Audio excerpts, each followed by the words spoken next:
ওনার সাথে ওনারা চায় যে ওনার যে চাঁদা দেয় ওনার দোকান ওনারা নিতে পারে, এই জন্য ওনার প্রতি অনেক দিন ধরে খেপা ওনারা মারতে চাইতেছে বহুত দিন ধরে। আমার হাজবেন্ডের ব্যবসা করে এটা কেউ সহ্য হইতেছে না, ওনারা চাইতেছে ওনারা জানি মাসে মাসে দুমকুন দেয় 2 লাখ করে ওনারা জানি দেয়। আমার হাজবেন্ডেরই চাইতেছে না, উনি নিজে কষ্ট করে অনেক কষ্ট করে এত দূর আসছে, ওনার ব্যবসাটা ওনারা চাইতেছে না, চায় না উনি ব্যবসা করে আমার ছেলে মেয়ে না আমি থাকতে পারি, এই জন্য আমার হাজবেন্ড এরকম করে যে মিরপুরের মতো ব্যবসা করছে সেইখানে এইখান থেকে ওনার কাপড় ছিল না শরীরে, কিভাবে ওনারে টর্চার করে মারছে।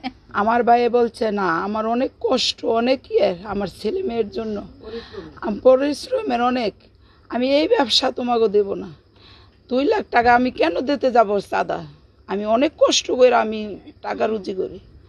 তারা বলছে না তোর চাঁদা দিতে হবে। তারপর আমার ভাইয়ের দিচ্ছে না দেখে আমার ভাইয়ের দোকানে তালা লাগায় পরে আমার বাইরে একটা লোকে ডাক দিয়ে আনে তালা খুলবার জন্য। তখন আমার ভাইয়ে তালা খোলার পরে আমার বাইরে এখান থেকে মারতে মারতে মিরপুর 3 নম্বর ঘিরে নেয়।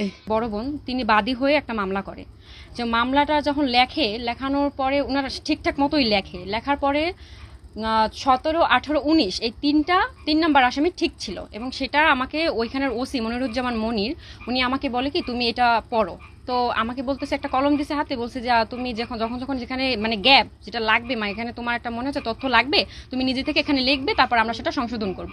তো আমি ওটা কি করছি, আমি একটু এখানে চালাকি করছি যে আমি ওই কপিটারে আমার এই ফোনে ক্যাপচার করছি।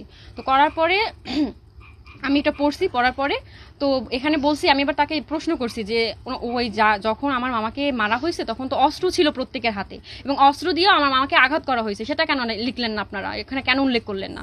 তো বলছে ঠিক আছে আমরা আবার এটাকে আবার এটা করবো মানে সংশোধন করার কথা বলার পরে আমি বলছি আচ্ছা ঠিক আছে তাহলে করেন। তো এটা কি করছে, ওনারা আগেই ওটা সংশোধন করে রাখছিল মানে ওনাদের নিজেদের মতো। তো আমার মা যে প্রথম যে কপিটা ছিল ওইটা তার সিগনেচার দিতে হতো, যেহেতু